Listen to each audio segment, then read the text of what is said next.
recovered from destruction in World War II and financial reversal in the 50s. By the early 70s, it was once again a major factor in the world high-performance and luxury market.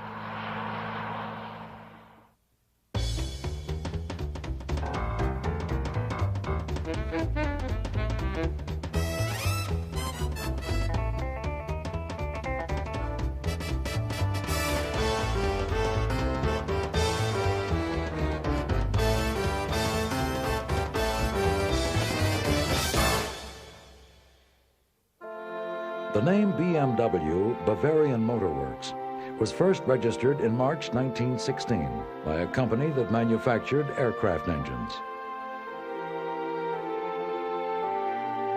It would continue to manufacture them into the 1930s and make a major contribution to Adolf Hitler's development of superior military technology.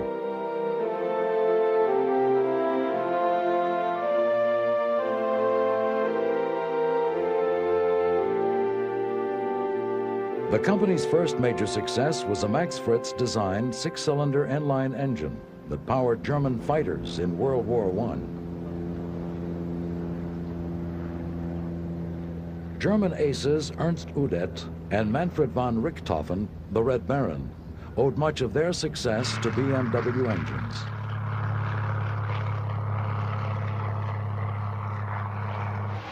After the war, the Treaty of Versailles banned the production of aircraft engines in Germany. BMW turned to agricultural machinery. But the genius of Max Fritz continued to make its mark. His six-cylinder BMW aircraft engine was part of a winning tradition. It also designed the engine that won the 1914 French Grand Prix for Mercedes. In 1919, his six-cylinder BMW aircraft engine powered a DFW biplane on an amazing flight which reached an altitude of 32,000 feet. Meanwhile, the BMW name had been sold to another company which intended to produce brakes for railway carriages. It was bought back by one of BMW's original investors, and in 1923, the reconstituted BMW released the revolutionary R32 motorbike. The R32's twin-cylinder engine was designed by Max Fritz. Power was transferred to the rear wheel by a shaft rather than a chain. The R32 set the pattern for the classic BMW motorbike.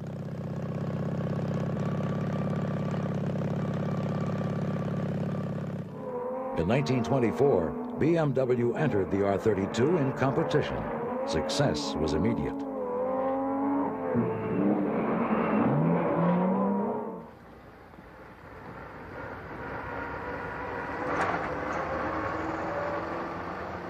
BMW wanted to produce its own cars, but it did not want to rival the large Daimler-Benzes of the time and decided on something small.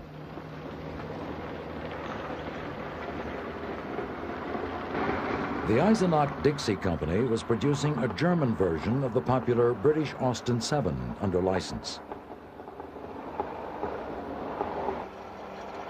BMW decided to take over the Eisenach-Dixie Company. It raised the money, and in late 1928, the little 315 Dixie with its tiny 750cc engine and 47 miles an hour top speed became BMW's first car.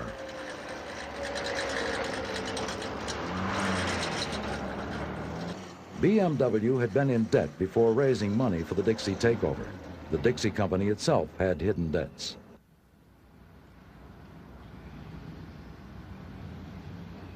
But sales of the tiny Dixie were good.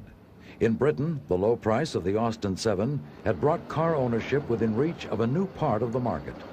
In Germany, the Dixie did the same thing. And it was just the car for the Depression. It sold in thousands.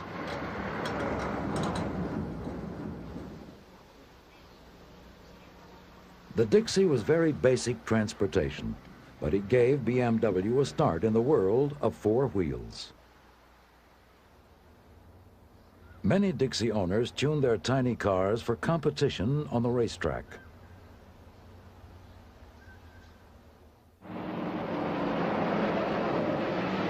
Competition successes in the humble Dixie foreshadowed BMW's distinguished record in motorsport.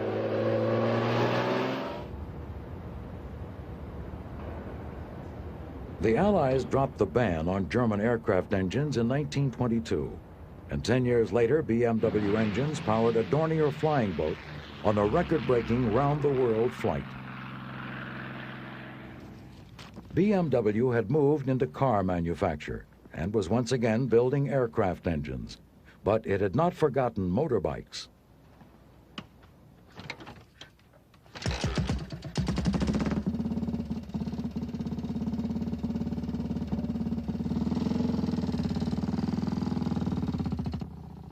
The R2 motorbike continued the BMW pattern of horizontally opposed twin engines and shaft drive. But a new factor was about to affect BMW's fortunes.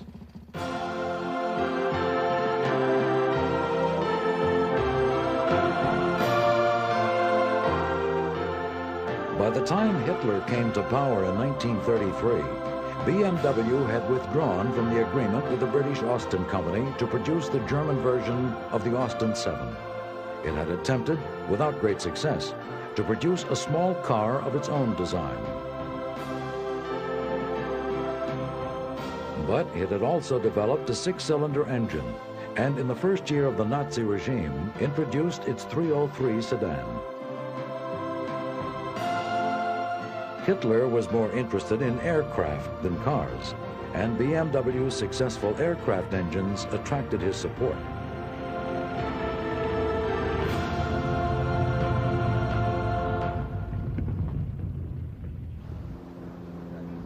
BMW radial engines powered the successful Junkers Ju-52 transport aircraft.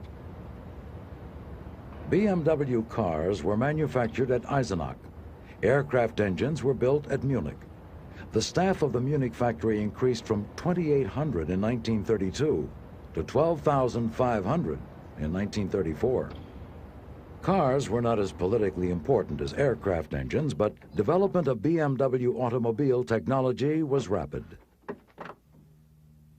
BMW's first sports car, the 315-1, had the six-cylinder of the sedans, fitted with 3 Solex carburetors.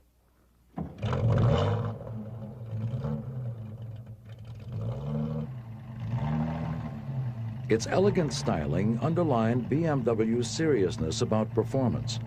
BMW guaranteed that this car could exceed 75 miles an hour.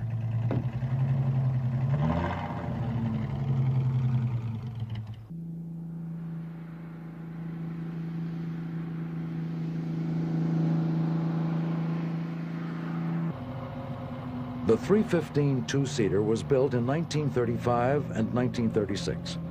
Only 242 were produced, but they set the pattern for the great BMW cars that were to follow.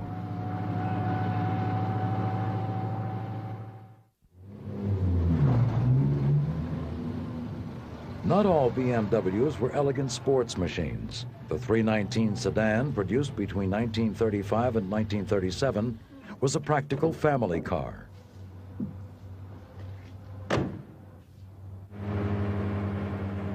But BMW was moving toward the top end of the market. This is the handsome 326 Cabriolet of 1936.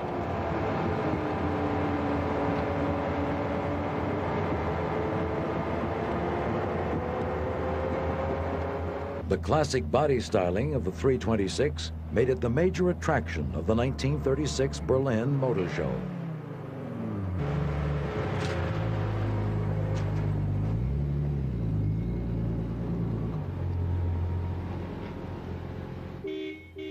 It was not intended to be a sports car.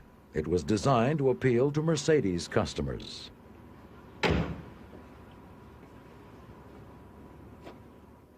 It was the most successful BMW of the 30s, and a total of almost 16,000 were sold between 1936 and 1941.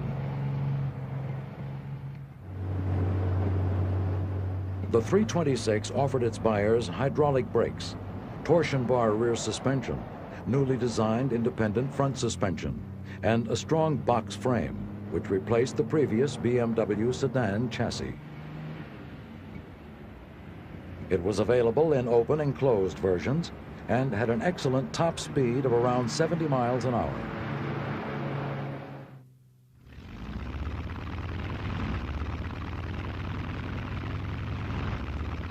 BMW was not slow to use the reputation of their successful aircraft engines to promote their cars. Von der unbedingten Zuverlässigkeit der Motoren hängt die Sicherheit des Fluges ab. Es sind BMW-Motoren. Die große Erfahrung der bayerischen Motorenwerke kommt auch den Motoren der BMW-Kraftwagen zugute. Hochwertig, sicher und zuverlässig.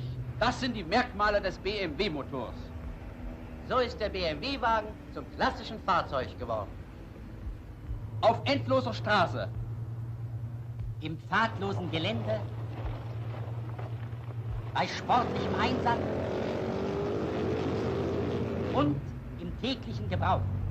Immer und überall versehen BMW-Wagen mit vorbildlicher Zuverlässigkeit. In the late 30s, a confusing variety of engine and body combinations was available to the market. The 320 and later 321 were both shorter and lighter two-door versions of the 326.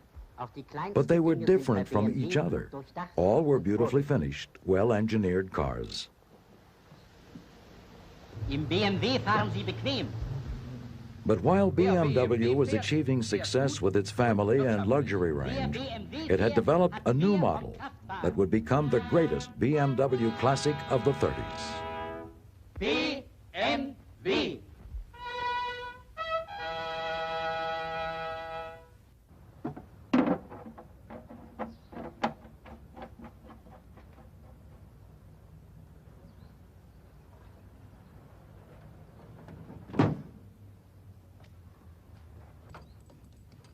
When the 328 was released in 1936, its impact on the sporting car public was immense.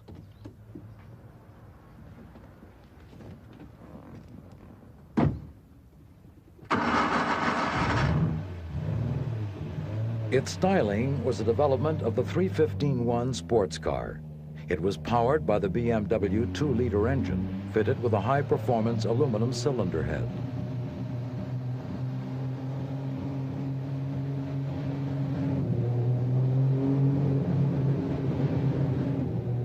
You could buy the 328 with a choice of gearboxes for the road or for competition. And there was also a choice of knockoff or bolted wheels.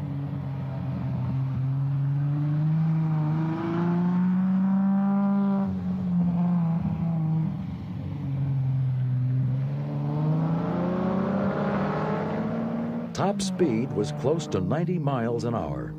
The light tubular chassis allowed suspension to be relatively soft, and yet still give excellent handling. For the remainder of the 30s, the BMW 328 was a benchmark in sports car design. In post-war years, it became a classic, sought after by collectors and classic car racers. For many BMW enthusiasts, it remains the high point of the company's history.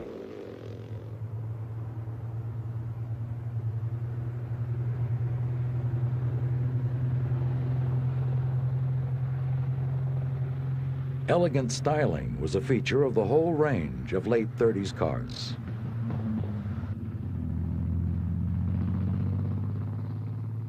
The 327 was among the best-looking of all the BMWs. It was a two-door sports version of the earlier 326.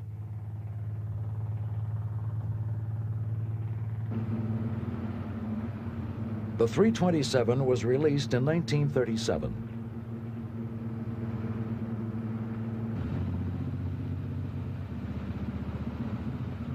This is actually a 327-28, a high-performance version with a 2-liter engine of the 328 sports car.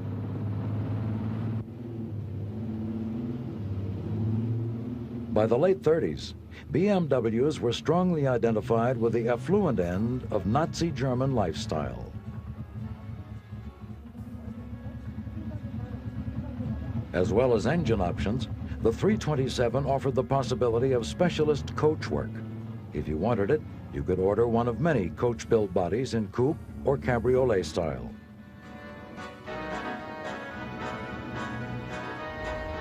There were many detailed differences between models. The 321's doors were hinged at the back, like its larger cousin, the 326. The 327, on the other hand, had doors hinged at the front. Almost every taste could be satisfied by the BMW range, as long as you had the money.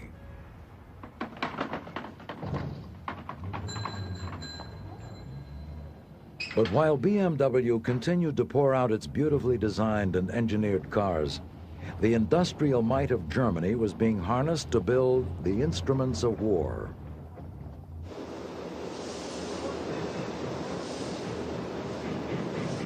Companies like BMW were an essential component of Germany's plan to arm itself better than any potential enemy. By 1939, BMW was working on a wide variety of high-tech military projects, including the development of jet and rocket engines for aircraft. But steel from the German furnaces was still available for car manufacture, and BMW had one last pre-war design to come, the last of its classic line of 30s cars. The 335 was released in 1938. It had a 3.5-liter engine and was a luxurious successor to the 326.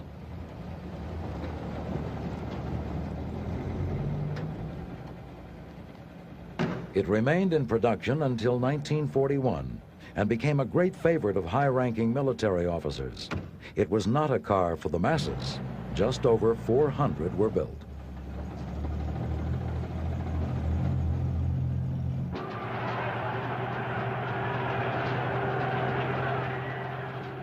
The declaration of war in 1939 was the beginning of the end for BMW, as it had developed over its first decade as a car manufacturer.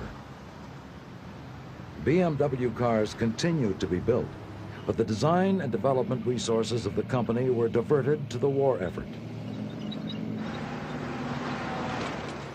The level of manpower controlled by BMW expanded enormously. Much of this increase came from prison and concentration camps. The company's expertise in aircraft engine production became a major factor in the Luftwaffe's technical superiority. The great Focke-Wulf 190 fighter was one of many German aircraft powered by BMW. Success attracted the attention of the Allies. BMW's Munich factory was bombed around the clock. In one day in July 1944, almost 12,000 bombs hit one BMW factory. When the war ended, the damaged Munich factory began again from scratch, producing pots and pans made from scrap aluminum.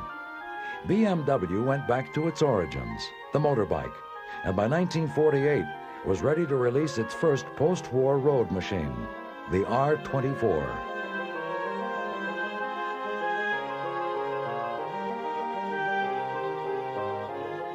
The original BMW car factory at Eisenach was now out of reach in Soviet East Germany, and it would be 10 years from the end of the war until BMW was allowed to rebuild their aircraft engine plant.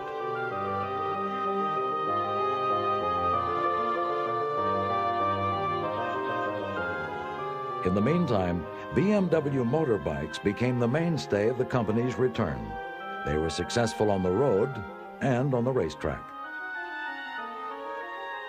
The Deutsche Bank arranged the financing necessary to bring BMW back to life. There was no sign of a new car yet, but the R-24 motorbike proved to be a winner.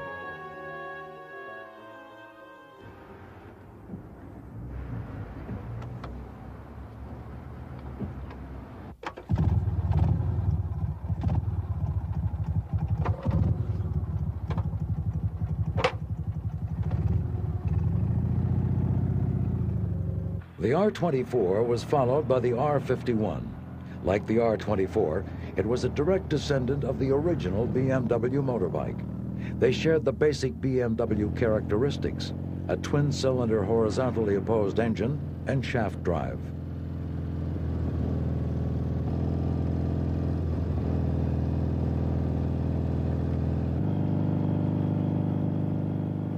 After the devastation of the war, resuming the production of BMW motorbikes had been difficult enough, but picking up the evolutionary threads of BMW cars would be much harder.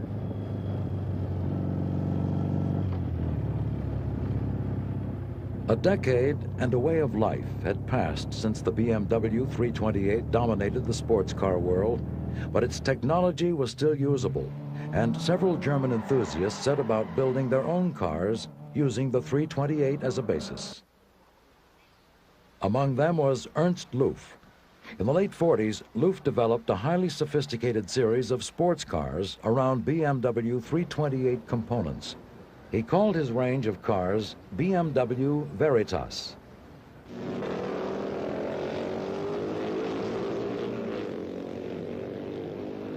The Veritas cars were built for both the racetrack and the road.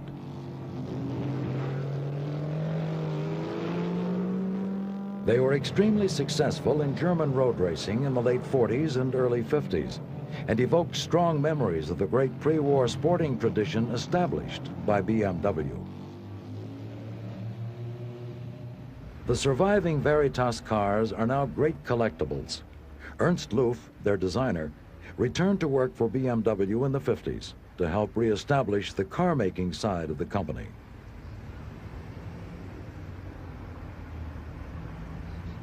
But by the beginning of the 50s, the first BMW post-war car was still 2 years away, and the main production output of the factory continued to be motorbikes.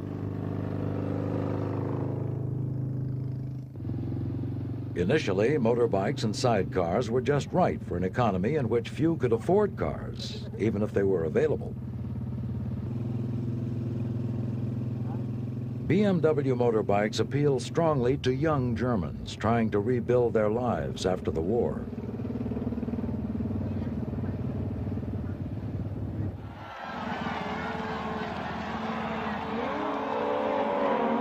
Motorbike and sidecar combinations also had the advantage of providing spectacular racing for a public hungry for distraction and amusement.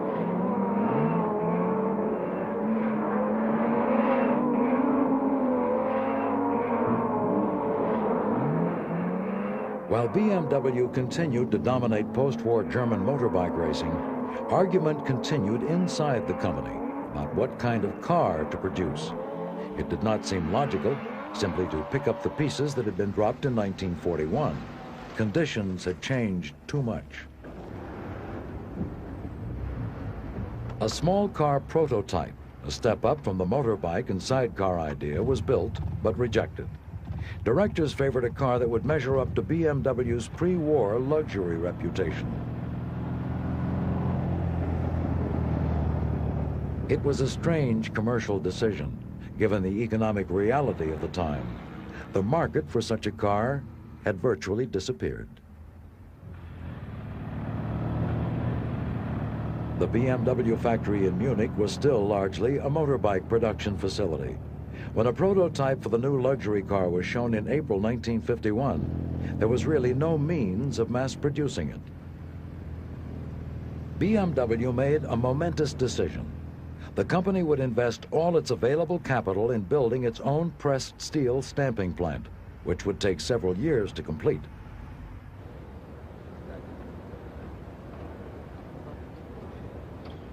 A new facility was developed incorporating modern post-war work practices and technology.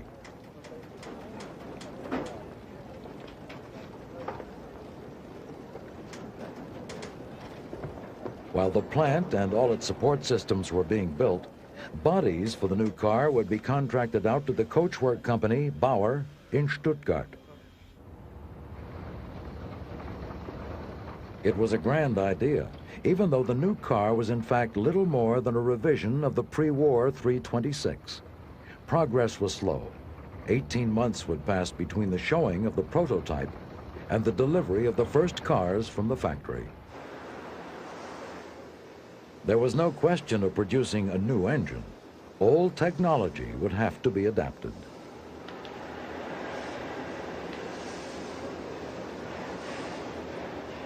The new luxury car would be heavy, almost 3,000 pounds, but BMW had to use the pre-war 2-liter 6-cylinder engine to power it. The factory was equipped to produce motorbike engines. Tooling up to produce an old car engine would be a major expense. For now, a new engine was impossible. With only 65 horsepower available for such a heavy body, no one expected performance to be outstanding. But BMW saw the old engine as only a short-term solution. Engineers were designing a 3.2-liter V8 with a power output double that of the old 6. The major investment in new plant, equipment, and personnel was a risky move. If the decision to build a luxury car was wrong, the company faced the possibility of financial ruin. The post-war German economic miracle was beginning, but for BMW workers, there was a chance it could be over very quickly.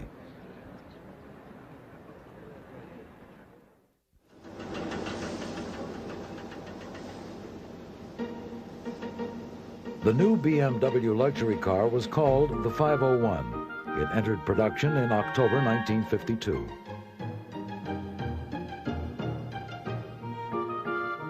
The body had generous flowing lines. Its many compound curves would eventually be pressed out of sheet steel in the BMW factory.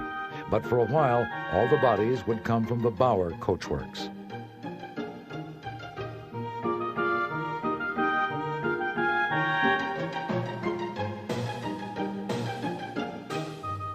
The price tag of the new car would be high.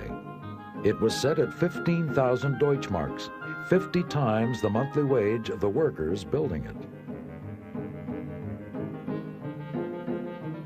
Many Germans didn't like the Baroque Angel, as it was nicknamed. They called it fat and said it looked too much like the contemporary British Austin designs.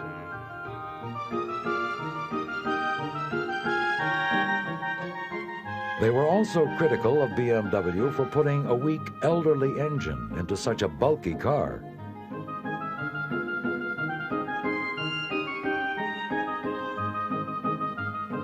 In spite of all the early criticism, the BMW buying public liked the 501.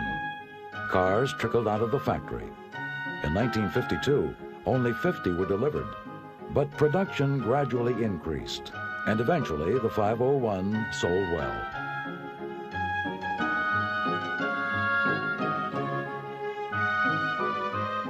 The 501 was underpowered, but it wasn't slow. It had a top speed of 85 miles an hour. Acceleration was another matter. It took over half a minute to reach 60.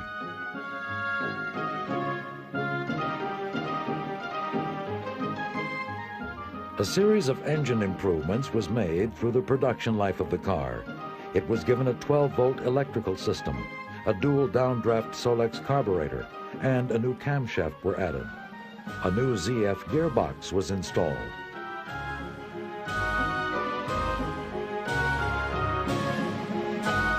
Top speed was increased, but reliability reduced.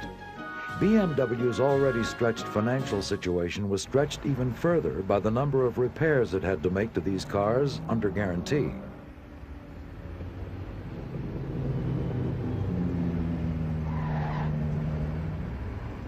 The real revolution occurred when the V8 engine at last became available, and the 501 model was replaced by the 502. The long-awaited new engine was Germany's first high-volume alloy V8. Initially, it produced 95 horsepower, but output was increased throughout its life.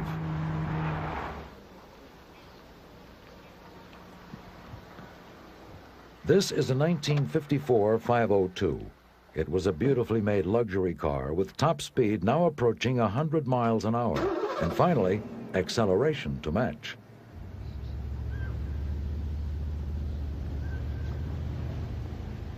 Sales began to increase, and in 1955, BMW launched two new cars that had the potential to elevate the company to its pre-war status. The sporty 503 signaled a return to high-performance cars in the tradition of the 315 and 328. It had a top speed of 118 miles an hour, but was not a big seller. Neither was the 507, but it was by far the most desirable car that BMW had produced since the 30s.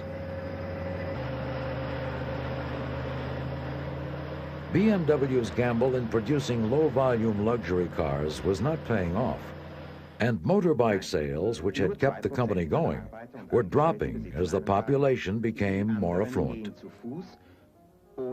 People who owned neither motorbike nor car relied on public transport.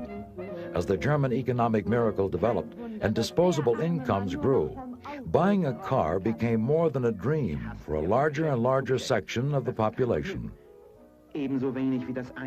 But for most buyers, a small, cheap car was the only realistic, if uncomfortable, possibility. Klappt es, fährt los, doch fühlt schmerzhaft jeden Stoß. In 1955, BMW went right to the opposite extreme from its luxury V8s and offered the buying public just about the smallest car possible.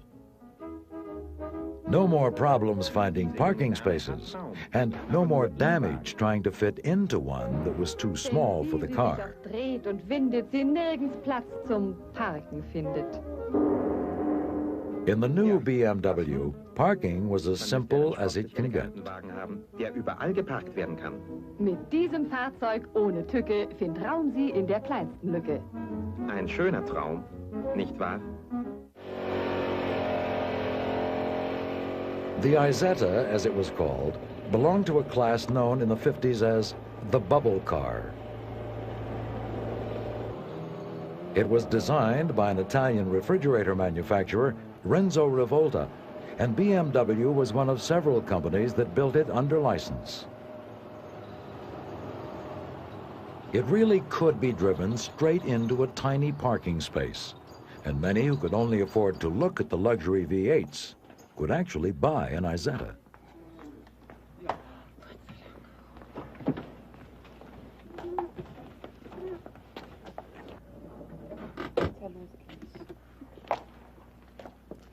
BMW sold 160,000 of them.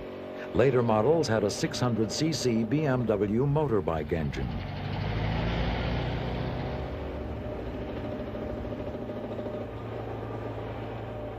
Ironically, this strange little car helped BMW survive. It provided the volume sales the company needed to build its new sporty 700 series.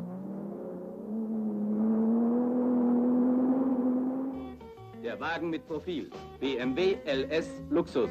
Groß, großartig zu fahren, größter Komfort. The 700 was released in 1959 and remained in production in several different versions until 1965. Luxus, der Wagen mit Profil. Its 700cc motorbike engine was only slightly larger than that of the 600 bubble car, but it looked like a real car and found a steady stream of buyers.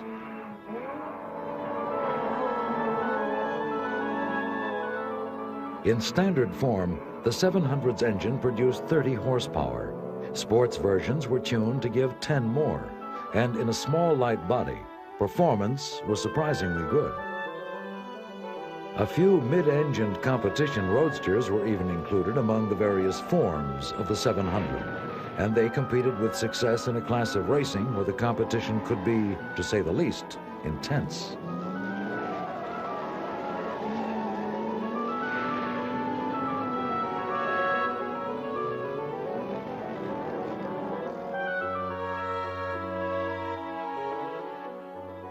The 700 was a very important BMW.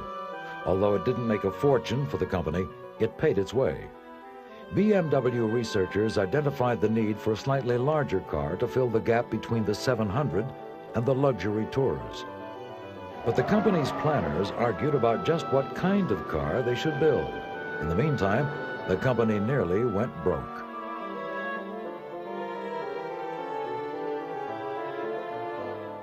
In 1959, large BMW stockholders pressed for the acceptance of a low-priced Daimler-Benz takeover bid. But BMW dealerships and the smaller shareholders resisted. Financiers Herbert and Harold Quandt acquired a large parcel of stock. Herbert Quandt pressed for the production of a car aimed at Germany's growing middle class. The success of the 700 bought time to allow the company to set up for the production of that new car. If it hadn't been for the cheeky little 700, there might well be no BMW today. The company could not have held out against the takeover threats, nor could it have afforded the tooling to develop the new mid-range car that would form the basis of BMW's next generation.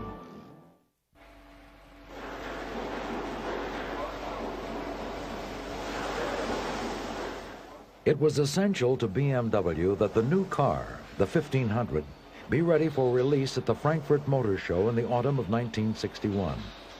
It was not yet ready for production, but BMW felt that it had to be shown to interest potential customers. The 1500cc four-cylinder engine was well developed, but there was conflict between the development engineers and the sales department about the look of the new car. The sales department prevailed. The Italian stylist Michelotti was asked to incorporate the traditional BMW kidney-shaped grille into the new front bodywork.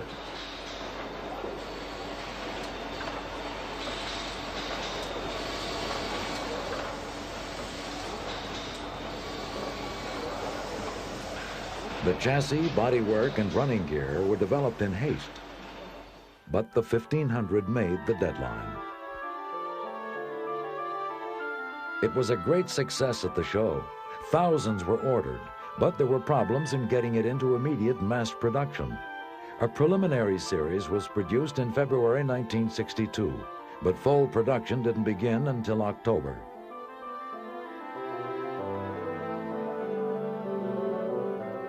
Only 2,000 were built in the year, against 20,000 orders placed by the end of 1961. The 1500 was a new beginning for BMW.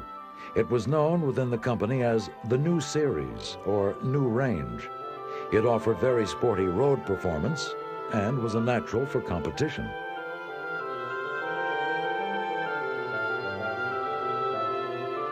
Another major feature of the 1500 was that it removed BMW, for the time being, from head-on competition with Mercedes.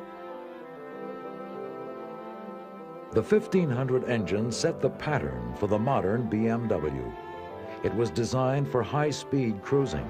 It could run at speeds approaching 100 miles an hour on the autobahns and only cost half as much as the 502 V8s. Its clean styling and excellent road manners hit the middle-class market niche dead center. At last, 17 years after World War II, this was the car that would save the company.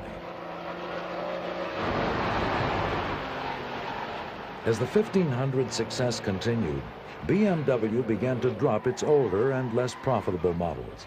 The little Isetta was dispensed with in 1962. The 501 and 502 V8s went out of production in 1963. The four-cylinder 1500 engine was designed to accept high-performance tuning. It was also designed to be stretchable. It was planned that after the initial market period of the 1500, the engine would be enlarged to 1.8 and then 2 liters. The 1.8-liter version, called the 1800, was introduced in 1963. Externally, only a chrome strip and a badge gave away the difference. BMW's sports-minded engineers had more in store. At the same time, the high-performance TI for Touring International was introduced with high compression, an extra carburetor, and various other performance options. And there was much more to come. Over the next 10 years, until the early 1970s, many different versions of this basic line of cars would be offered to satisfy all tastes in BMW's new sector of the market. One of the most important variations from the basic model was the two-door line of cars. This is an 1802 from 1971. The two-door cars were substantially lighter than their four-door counterparts, and they made a great impact on buyers interested in high performance.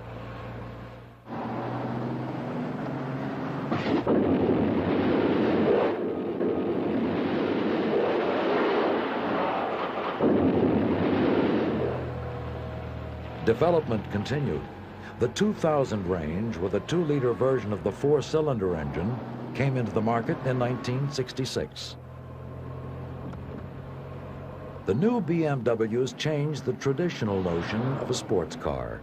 They were engineered to outperform most of the 2-seater roadsters of the 60s, and yet they looked like normal sedans. Eventually, the 2000 became available in a fuel-injected version, the TII, released in 1969. It had a top speed of 115 miles an hour. The two-door 2002 came out in 1968. Road testers raved about it, and it quickly became a cult item. The great American dealer in European cars, Max Hoffman, championed BMW for a long time, and the two-door cars vindicated his faith in BMW's American potential. But the American versions of the 2002 lacked the punch of their less regulated European counterparts.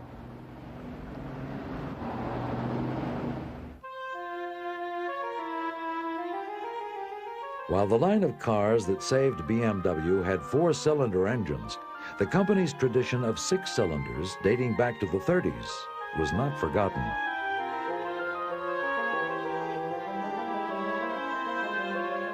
Motorcycle production continued, but cars were now dominant, and among the new products of BMW's rapidly developing technology was a new line of 6-cylinder cars, the BMW 2500s. The 4-cylinder cars had started with the 1500 engine, which was designed to be easily expanded to larger capacities. The same principle was adopted for the 6-cylinder cars. Increasing demand led to a period of change and expansion. New factories were taken over and renovated. Motorcycle production was moved to Berlin. The company, almost bankrupt less than 10 years ago, was rapidly expanding.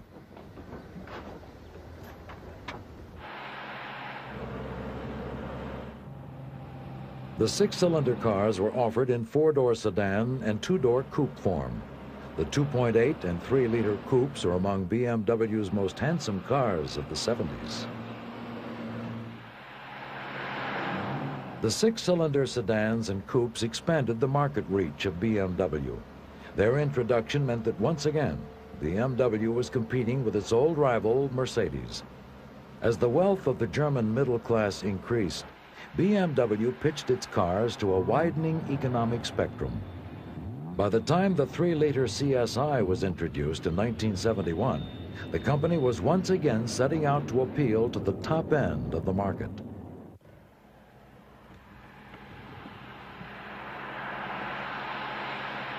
The elegant 3-liter CSI once again positioned BMW in the market sector they had occupied so successfully in the 30s, with cars like the 327.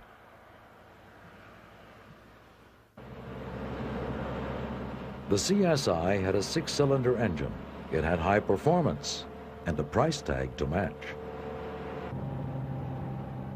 BMW had come full circle since World War II. The company had risen from the ashes of the war and endured a period of uncertainty and adversity. With success had come an opportunity to return to the old principles of excellence and high performance. In the early 70s, BMW began to build a new office block in Munich, symbolizing its return to a dominant position in the German motor industry. The building was designed to utilize high-technology construction methods. It was built in the shape of 4 cylinders. In 1972, with BMW developing its 3rd generation of post-war cars, the building was completed.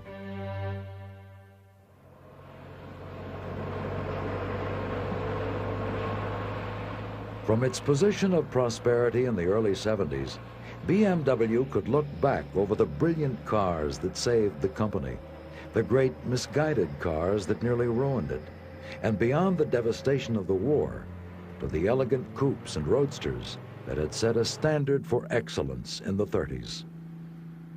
From the 315, BMW's first sports car, and the little Austin 7-based Dixie that began it all, BMW had come a long way.